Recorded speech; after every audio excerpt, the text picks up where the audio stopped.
Vamos conhecer os visitantes nessa noite? Os visitantes são o Rafael Cassim, que Deus abençoe, com meus amados lá, né, que nós estivemos juntos no sábado, né? Que tem um casal, moça do irmão, deve ser pai e filho, irmão e irmão, é isso? Vamos saudá-los em nome de Jesus. 1, 2, 3. Sejam bem-vindos em nome de Jesus. O pessoal vai bater palma, cara. Que negócio, que coisa bonita é essa, cara? Os caras são loucos. Foi tudo, Negriteiro? Não, foi tudo. Primeiro tudo, meu irmão. Amém? Cadê o Michel? Michel, vem aqui. Eu peguei o Michel assim, na boca do pênalti, cara. Ele veio tomar água na igreja 10 horas da noite. Olha, você teve uma boa oportunidade de morrer de sede ontem, cara. E veio aqui, vai me dizer, pastor, mas eu estou num perrengue incrível. Estou passando uma luta. Falei, graça, que é bom, meu irmão. Quantos gostam de luta? Diga amém. Até bem cascateiro, cara. Eu gosto de luta. Eu gosto de mordomia. Vamos ficar de pé em nome de Jesus e direcionar as mãos para cá. Senhor, na tua presença te louvamos pela vida do irmão Michel, Senhor Deus, que o Senhor venha abençoá-lo, Pai, derramar toda a sorte de Deus sobre a vida dele. Que não venha mais ele falar, mas o teu santo e poderoso Espírito venha usá-lo, Pai, como vaso de honra nessa noite. Abençoa a vida da esposa, filhos, ministério, Senhor Deus. Cremos, Senhor, que verdadeiramente ele estará crescendo na tua obra. Venha derramar, Pai, sobre ele um bálsamo, um refrigério, um vinho novo. É o que eu peço, Pai, nessa noite. Em nome do teu filho amado, Senhor Jesus. Amém e graças a Deus. Amém? Você pode agradecer.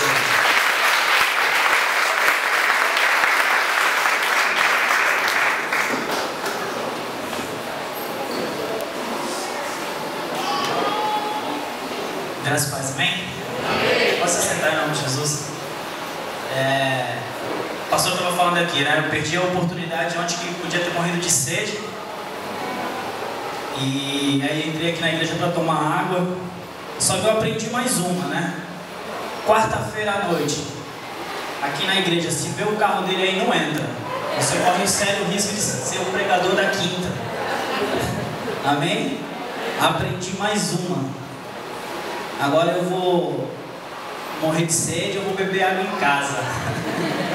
Amém? Bom, quando ele falou isso pra mim ali, eu relutei, pedi pra ele, pastor, não estava muito bem psicologicamente, nem estruturalmente falando, mas ele falou, não tem jeito, tu veio aqui, é tu mesmo. Aí recorri para a pastora Leia, pastor, intercede por mim aí, faça com que ele mude de ideia. Não teve jeito, amém? Já que eu estou aqui, então eu vou compartilhar com vocês algo que Deus tem colocado no meu coração desde o começo do ano, que é um pouco sobre o reino de Deus. E o reino de Deus é algo muito sério. Só que nós estamos vendo as pessoas brincando com o reino de Deus. Antes de falar sobre isso, quero compartilhar algo que eu estava ali atrás e o Senhor falou no meu coração.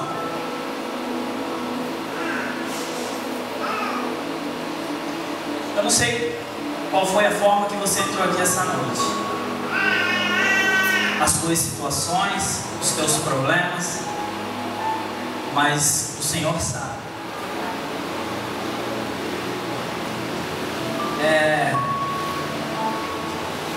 Às vezes as situações, as circunstâncias, ela vem querer nos abater e às vezes nos deixar um pouco desacreditados, às vezes nós mesmos desacreditando de nós mesmos. Mas eu quero te dizer uma coisa, querido.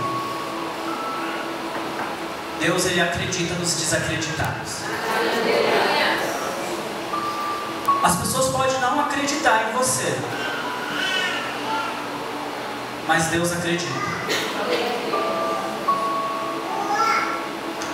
Depois vocês vão entender, eu acho que eu estou começando a entender por que Deus estava falando isso no meu coração. Antes de começar a ministrar, eu vou contar uma historinha sobre isso. Tinha um jovem chamado Davi, e ele, antes de ser escolhido rei, ele passou por algumas situações de ser desacreditado pelo seu pai, desacreditado pelos seus irmãos, desacreditado pelo rei Saul e desacreditado por Golias. Tem alguns textos no primeiro livro de Samuel, no capítulo 16, que fala dessa história, de que quando Samuel chegou na casa de Jessé para ungir Davi como rei, até então ninguém sabia que era Davi, e aí Jessé colocou todos os outros filhos na frente. Tudo bem que ele não estava ali no momento, mas quando Samuel falou para ele, acabaram-se dos seus filhos, aí ele falou, não, tem mais um lá cuidando das ovelhas. Desacreditado pelo pai. Depois ele chegou na hora da situação que os filisteus estavam se aproximando, que Golias já estava zombando do povo de Israel. Aí ele chegou lá embaixo, o irmão dele falou, o que você veio fazer aqui? Quem é você? Não era para você estar tomando conta lá das ovelhas? Tipo, você não é ninguém, você não é nada. Desacreditado pelos irmãos. E aí ele chegou até o rei, aí o rei olhou para ele e falou, você vai combater contra o filisteu, o gigante? Desacreditado pelo rei. Quando ele chegou diante de Golias, Golias começou a zombar da cara dele. Falou, mas quem é você? Um cão? Desacreditado pelo seu inimigo. Mas ele disse assim, você pode vir com a tua força, mas eu vou com a força do Senhor. E ele foi desacreditado por todos eles, mas tinha um Deus que acreditou nele, e ele venceu todas essas situações e se tornou o maior rei de Israel. Eu não sei para quem que é que eu estou falando isso, também não me interessa. Se você entrou essa noite aqui desacreditado das situações, por causa das circunstâncias, eu quero que você lembre que você tem um Deus, aquele mesmo Deus que exaltou a vida de Davi, é o Deus que vai exaltar a tua vida essa noite, em nome de Jesus. Fique atento, querido, porque pode ser você. Eu vendo essa história, eu vejo o quão precioso, quão especial é um servo de Deus. Você sabe por que você está aqui essa noite? Alguém ligou para a tua casa, eu liguei para a sua casa, te mandei mensagem no Facebook, no WhatsApp, o pastor ligou? Não. Sabe por que você está aqui, querido? Porque você é especial para Deus. Você está aqui porque você é precioso para o Senhor. Você é importante para Deus. Sabe por que eu estou falando isso, queridos? Eu estou há algumas semanas sendo bombardeado de todos os lados. No meu trabalho, na minha vida pessoal, na minha vida ministerial. Recebendo bombardeio de todos os lados. Vou contar um testemunho que aconteceu ontem. Eu estou fazendo uma campanha no monte de oração. Aí ontem foi mais um dia, deixei o carro aqui na frente, subi o monte. E aí desci. A irmã disse que me viu, ainda perguntou hoje para mim se eu ainda estava lá no monte, mas eu estou com a mesma sensação ainda, mas já desci. Estou atravessando a rua meio cabisbaixo já, porque as situações, o cara vai no monte, ora a Deus, sente a presença de Deus, chora, é abençoado, mas desce o monte já se bombardeando. Senhor, amanhã, o que vai ser? E a situação?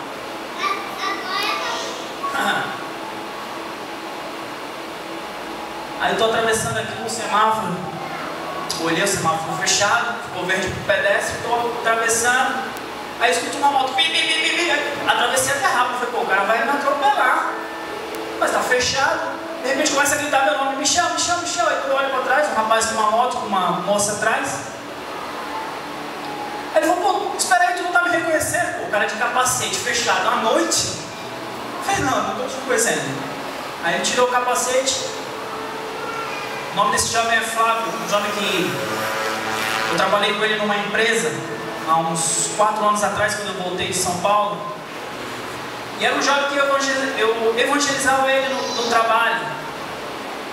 E muitas vezes a gente ficava falando de Jesus. Na hora do café ele me pegava lendo a Bíblia, ele sentava do meu lado, que história que tu está lendo? E eu falando de Jesus para ele, contando das histórias. E ele falou, cara, eu não consigo ler a Bíblia, é muito complicado e tal. E eu falava para ele, não cara, começa a ler como um livro de história. Não lê ela como um livro religioso, porque você não vai entender nada.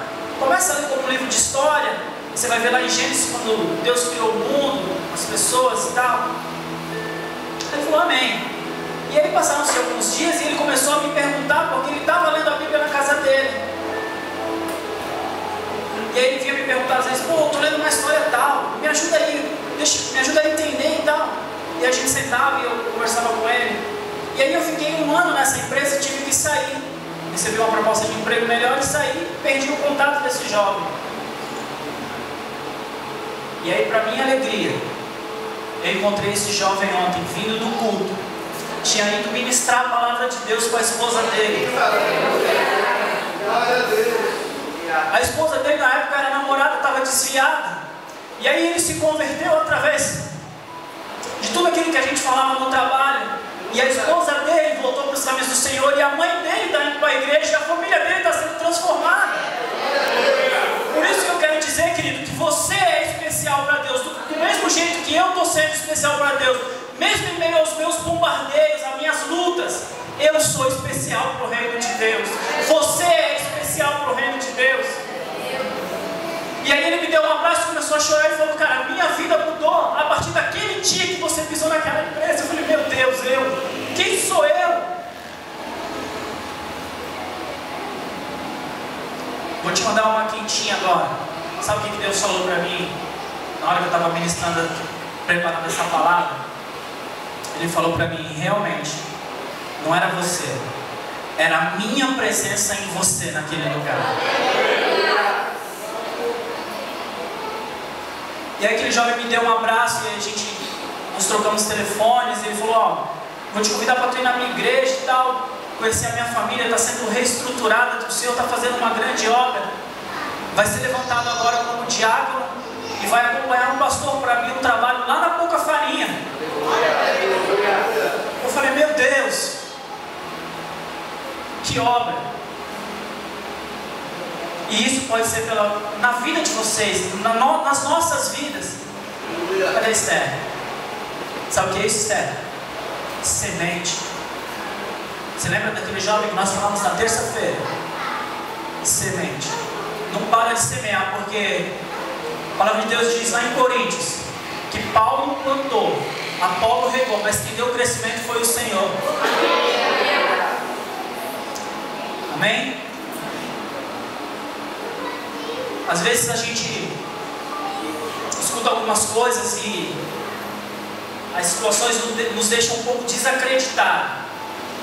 Mas a cada dia o Senhor tem me sustentado e tem me mostrado que eu sou especial para Ele. Que Ele quer usar a minha vida independente da minha situação. Eu só preciso falar para Ele, Senhor, eis-me aqui. E quando o pastor falou isso para mim, que eu ia ministrar aqui, eu falei, pô pastor, por favor, não quero, eu não estou em condições. Cheguei em casa, abri a porta, minha esposa olhou para mim assim, arregalou o olhão, olhando para mim, eu entrando e ela me seguindo. Ela, o que aconteceu? Eu falei, o pastor falou para ministrar amanhã. Ela deu um grito, não acredito! Eu falei, eu também não. Eu disse, e agora? Aí eu lembrei que um dia eu levantei a minha mão e falei assim, Senhor, eis-me aqui.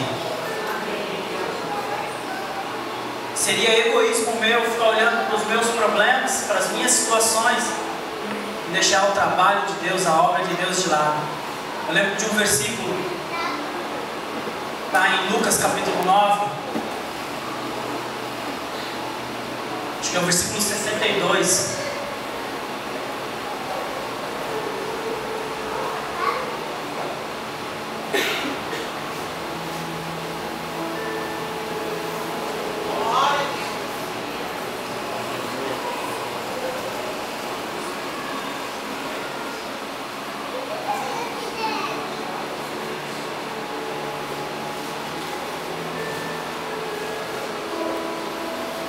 É isso mesmo, Lucas capítulo 9, versículo 62 diz assim: E Jesus lhe disse: Ninguém que lança a mão do arado e olha para trás é apto para o reino de Deus. Traduzindo, você que está na igreja fazendo a obra de Deus, você não pode olhar para trás, senão você não é digno do reino de Deus. E aí às vezes a gente quer olhar para trás por causa das situações e falar assim: ah, Senhor, não, hoje não. Mas não dá para olhar para trás. Sabe por quê? Porque nós temos que viver o reino de Deus. Nós temos que ser participantes do reino de Deus. Nós temos que fazer parte do reino de Deus. Mas aí eu vejo algumas coisas à nossa volta, no nosso meio cristão, de que as pessoas estão mandando no reino de Deus. Eu vejo homens querendo ditar regras para o reino de Deus. Mas se o reino é de Deus, quem tem que ditar as regras é Deus. E aí eu vejo alguns caras falando assim: ei, o reino de Deus é assim, dá que tu vai receber. O reino de Deus é assim, faz isso. Quem dita as regras, querido, ainda é Deus. Você vai entender porque eu estou falando isso. Abra sua Bíblia em Mateus capítulo 4, versículo 23.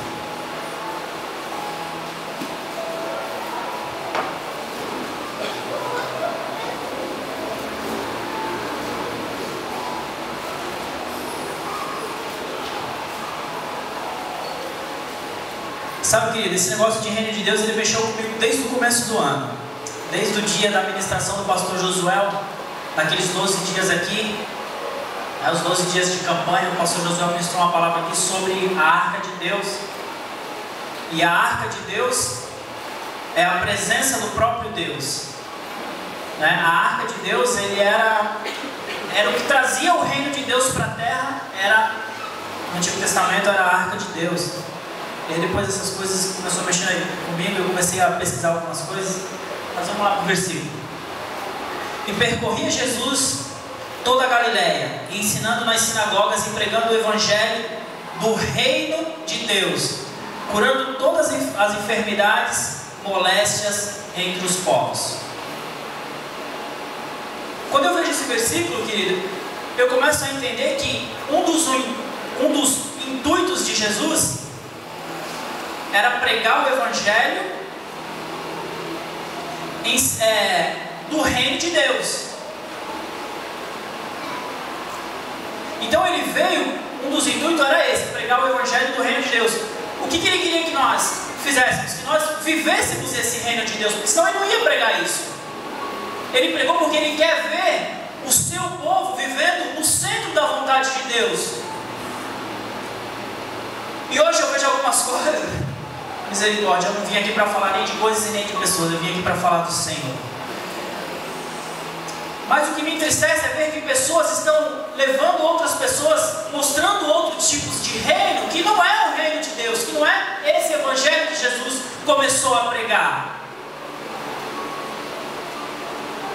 E se a gente for um pouquinho mais para frente, no capítulo 6, onde fala do Pai Nosso, ele ensina a oração: que venha o teu reino. Mais uma vez, o Senhor queria mostrar que uma das coisas mais importantes, ou a mais importante, é viver o reino de Deus. João capítulo 1, versículo 29. Vou compartilhar com vocês mais. Daqui a pouco eu começo a ministrar. Eu só estou mostrando algumas coisas para que a gente entenda o reino de Deus.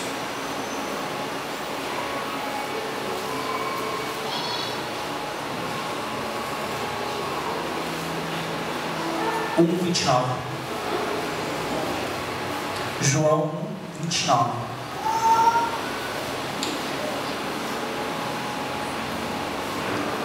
E uma das coisas mais importantes de viver o reino de Deus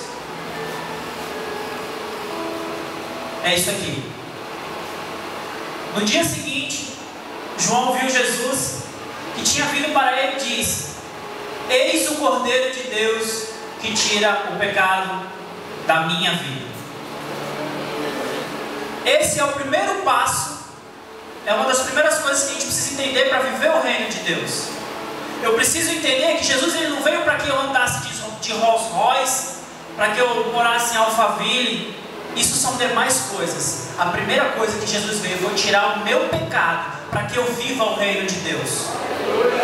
Eu não estou falando que bênção material não é bom, é bom. É glória, é maravilha.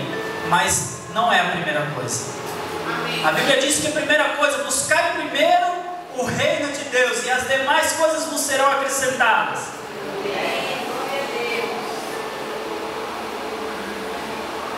Amém? Vou começar a ministrar agora. Quero falar um pouco sobre a Arca da Aliança.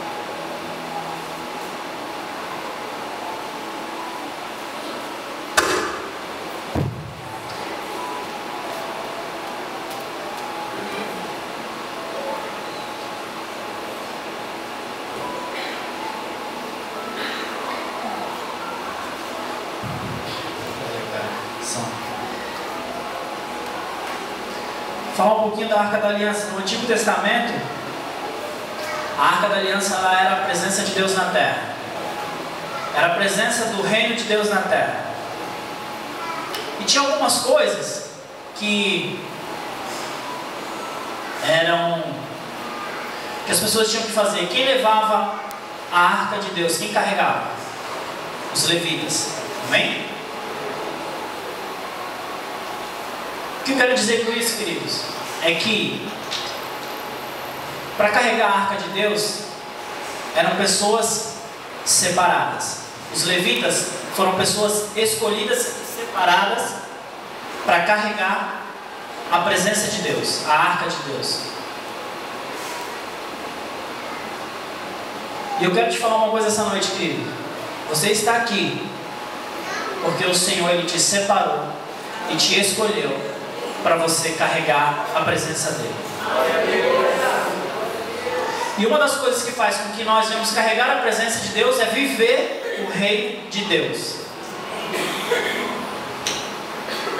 Abra a tua Bíblia em Lucas capítulo 17.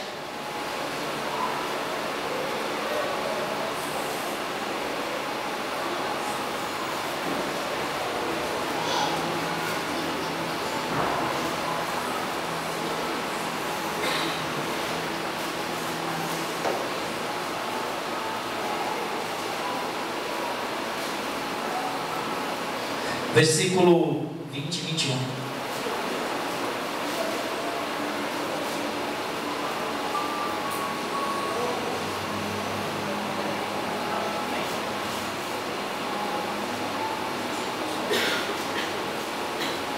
Diz assim: e sendo interrogado pelos fariseus sobre quando havia de vir o reino de Deus, respondeu-lhes e disse: o reino de Deus não vem com aparência exterior, nem dirão, eis aqui ou eis ali, porque o reino de Deus está dentro de vocês. A minha versão diz assim, que o reino de Deus, ele está dentro de mim. E aí às vezes a gente fica procurando o reino de Deus em aparência. Às vezes as pessoas falam assim, vê você de carro, bom, uma casa boa, e fala, ó, o irmão está vivendo o reino de Deus. E às vezes não vai, ele não está vivendo o reino de Deus. Às vezes a gente vê o irmão aqui sapateando e falando em línguas e mistério, mas você vai ver a vida dele lá fora, ele não está vivendo o reino de Deus. A gente fica procurando enxergar o reino de Deus de uma forma exterior. E aí Jesus fala aqui nesse texto que o reino de Deus, ele está dentro de mim. Se ele está dentro de mim, eu carrego o reino de Deus, eu carrego a presença de Deus, aonde quer que eu vá.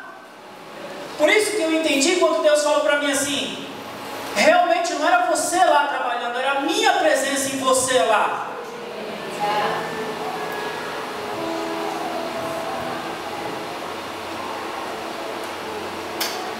Voltando do processo da arca, no Antigo Testamento a arca era a presença de Deus. No Novo Testamento, a presença de Deus, ou a presença do próprio Deus, do reino de Deus, ou era o reino de Deus, era Jesus. Amém? Vocês estão conseguindo me entender? Tem um texto interessante que a gente vai ler lá em João, capítulo 16, versículos 7 e 8.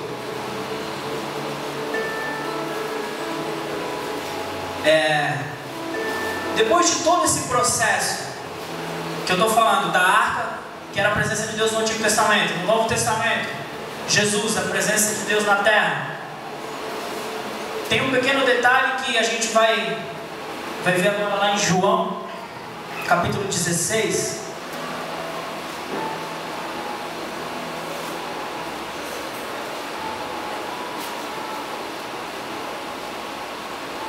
Muitas vezes nós vimos Jesus na Bíblia falando que Ele era o próprio Deus, que Ele era a presença do próprio Deus na terra.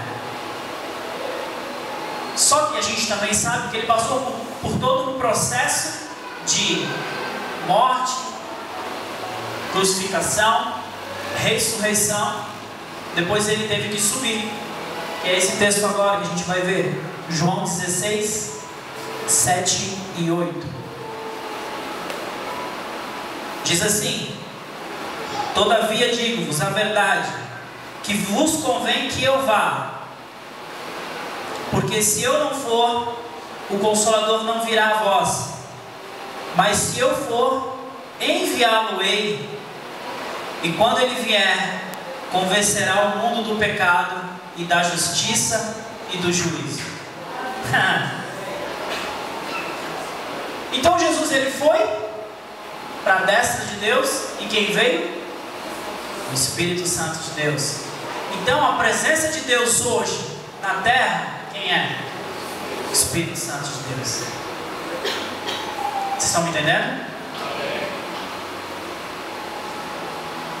1 Coríntios capítulo 3, versículo 16 e 17.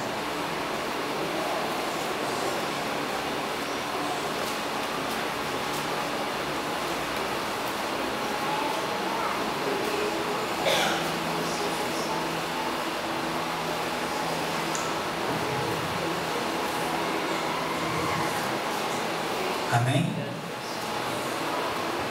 Diz assim, 1 Coríntios capítulo 3, versículo 16 e 17. Não sabeis vós que sois o templo de Deus, e que o Espírito de Deus habita em vós?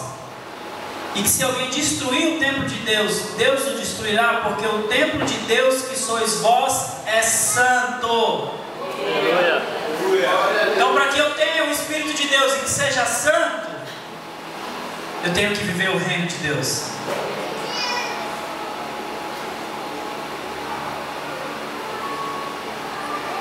Esse texto, ele me dá tudo o que eu preciso para falar que a presença de Deus aqui na terra hoje é o Espírito Santo de Deus. Mas que se eu entender esse versículo, que eu sou morada do Espírito Santo de Deus, que eu sou casa de Deus nessa terra, a presença de Deus está sobre a minha vida. Aleluia.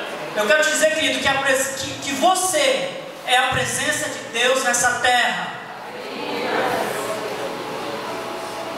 Às vezes as pessoas ficam procurando a presença de Deus em coisas, mas não está em coisas. A presença de Deus está em você. Eu e você só precisamos entender e viver o reino de Deus para que as pessoas vejam a presença de Deus em mim e em você. E essa é uma das coisas mais importantes que a gente viu lá atrás, que Jesus ele veio pregando o evangelho do reino de Deus.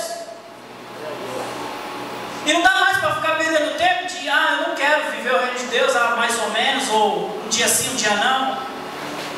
Senão como que eu vou ser a presença de Deus aqui? Não dá para ser a presença de Deus mais ou menos, ou é a presença de Deus ou não é. Sabe por quê, querido? Vocês conhecem um texto que fala sobre um rapaz chamado Zá? Se não me engano, no segundo livro de Samuel, onde a presença de Deus, que era a arca, ali deu uma balançada e ela foi cair, ele foi colocar a mão e ele foi fulminado. Não dá para carregar a arca do Senhor de qualquer jeito. Eu preciso estar alinhado, eu preciso estar cheio do Espírito Santo de Deus para que eu viva o reino de Deus. E hoje, queridos, você vai sair daqui com essa responsabilidade de que você vai sair daqui carregando a presença de Deus aonde quer que você vá. Você vai pensar 2 vezes em fazer coisas que você fazia, porque agora você sabe que você está carregando a presença do próprio Deus. E às vezes a gente olha para isso, meu Deus, carregando a presença do próprio Deus. Não é difícil não, querido.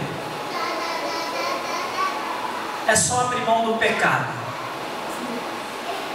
Quando você abre mão do pecado, como a gente leu ali, que é o Espírito Santo que convence, que limpa o homem do pecado. Se eu estou cheio do Espírito Santo de Deus, Ele está me limpando do pecado, eu não quero pecado.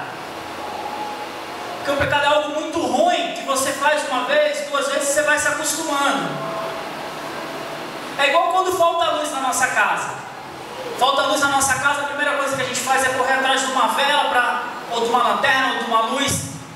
Só que se demorar na escuridão, tu vai parar, vai começar a pensar e vai falar, aqui eu vou levantar, tem um sofá. Um pouquinho está o rack, e você vai se acostumando com a escuridão. Só que quando a gente está em trevas, a gente não tem luz. Quando eu estou no pecado, eu não posso falar que eu vivo o reino de Deus, porque eu não vivo o reino de Deus. E aí a gente começa a colocar empecilhos e falar, não quero não, Jesus, Deus, essas coisas. Sabe por que não quer? Porque não quer mudança. Porque não quer ser cheio do Espírito Santo de Deus. Porque as dificuldades, elas vêm. As pessoas vêm te afrontar. As pessoas querem zombar de você. As pessoas falam de você. Ultimamente eu tenho recebido até charadinha pelo Facebook. As pessoas desacreditam de você. Mas eu quero te dizer uma coisa, querido, que Deus falou para mim. Ele acredita nos desacreditados.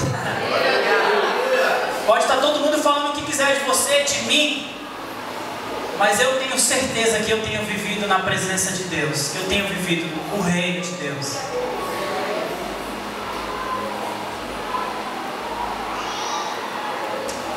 Em Romanos tem um versículo que fala sobre o reino de Deus, que às vezes a gente acha que o reino de Deus ele é algo que é chato, né? Eu já ouvi muito isso. Mas servir a Deus é ruim, não pode fazer nada. O Senhor ele não proíbe nada, a única coisa que Ele proíbe é o pecado. É a única coisa que me faz mal, é o pecado. Só que falando de reino de Deus, nós temos alguns privilégios quando nós estamos morando, vivendo o reino de Deus. E às vezes nós não conseguimos enxergar esses privilégios, essas mordomias que nós temos no reino de Deus. Porque se a gente for olhar para essa dimensão de reino, o nosso rei é o único rei que conhece toda essa terra. O nosso rei é o único rei que conhece todo o povo dele. O nosso rei é o único rei que sabe quantos fios de cabelo tem na tua cabeça. Vai perguntar lá para a rainha Elizabeth se ela sabe. E às vezes nós não valorizamos isso, de termos um rei que pode todas as coisas, que sabe todas as coisas, que me abençoa, me guarda, e não valorizamos isso.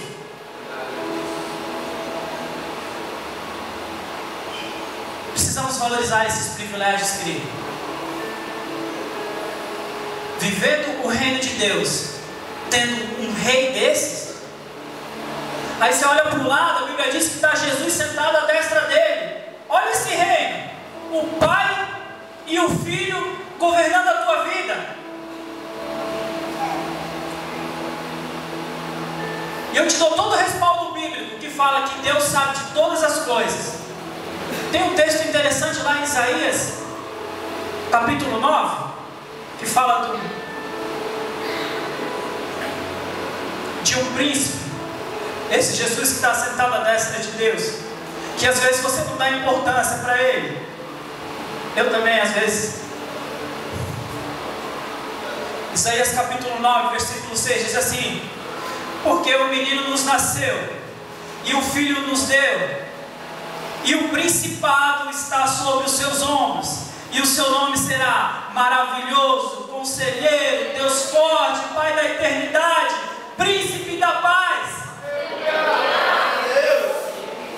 Aleluia! Olha o príncipe que está governando o teu reinado. Olha o rei que está governando o teu reinado. Por que tu não quer viver esse reino?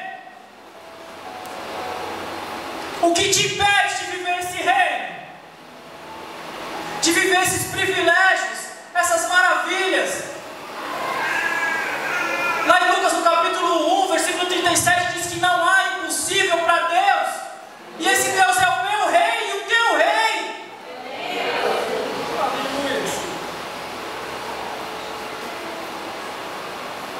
Por isso que eu falei que às vezes a gente brinca de reino de Deus. Mas a partir de hoje não dá mais. Sabe por quê? Porque agora você está sabendo que você carrega sobre a tua vida a presença do próprio Deus. Trocando em miúdos, trocando em palavras, se tiver algum teólogo aí, me desculpa. Eu sou a arca de Deus aqui nessa terra. Eu sou a arca. Você é a arca de Deus nessa terra. Você é a presença de Deus nessa terra. Viver o reino de Deus é algo maravilhoso. Para terminar, eu quero compartilhar com vocês esse versículo que está em Romanos, capítulo 14. Queria pedir para o louvor estar subindo aqui.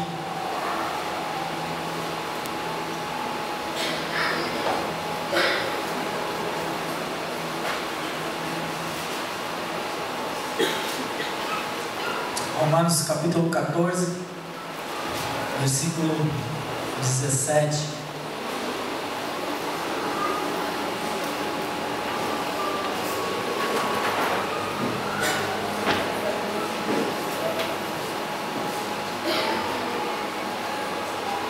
Aqui diz assim: porque o reino de Deus não consiste no comer e nem no beber, mas na justiça, na paz e na alegria no Espírito Santo de Deus.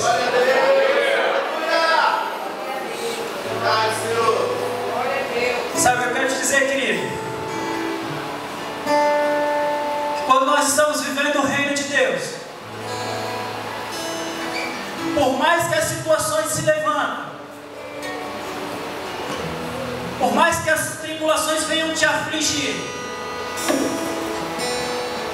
eu vou ter aquilo ali: paz, alegria no Espírito Santo. Sabe o que é o mais interessante também? Dessas três coisas que eu mais gosto: justiça. Sabe por quê? Esses dias eu ouvi uma ministração que diz que Deus ele trabalha com a lei da recompensa. Se ele trabalha com a lei da recompensa é porque ele é justo. E Ele olha para mim e para você, e Ele vê que nós somos justos. Quando nós estamos vivendo o reino de Deus, a gente tem um Deus que Ele luta pela minha justiça e pela tua justiça. As pessoas podem até falar mal de você, as situações podem querer te afligir, mas o nosso Deus, Ele é Deus de paz, de justiça e de alegria no Espírito Santo.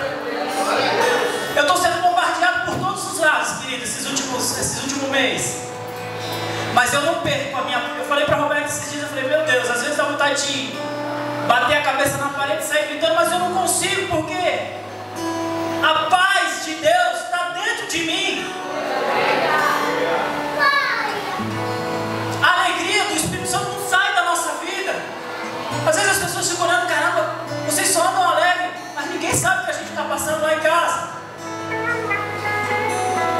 Mas eu sei de uma coisa, querido, eu estou tendo paz, eu estou tendo alegria no Espírito Santo, mas eu também vou ter a justiça de Deus na minha vida. E eu creio que você também vai ter essa paz, essa alegria e essa justiça de Deus na tua vida. Basta que você viva o reino de Deus intensamente, independente das situações. Está difícil? Caminha. Está difícil? Ora. Sabe que às vezes não é fácil. Eu cheguei ontem direto do serviço, eu subi um monte de bermuda, tinha um monte de gente me olhando lá. Os santãos de terno, gravata, e eu estava de bermuda lá. Mas eu estava buscando a face do Senhor. E o Senhor, Ele não olha para essas coisas, Ele olha para o coração, para a sinceridade. Eu quero te desafiar essa noite, querido. Enquanto o louvor vai ser ministrado, eu quero que você fique de pé. Eu não sei o que Deus vai fazer, mas Ele vai vir com o reino dele essa noite, neste lugar. E você vai sentir coisas que você nunca sentiu. Você vai viver coisas que você nunca viveu. Não é por causa que eu estou aqui não, querida, é porque a presença de Deus está aqui. Você é a presença de Deus neste lugar. O Espírito Santo de Deus está nesse lugar. E eu não sei da tua situação nem da tua dificuldade. É você que sabe. Eu não posso orar por você.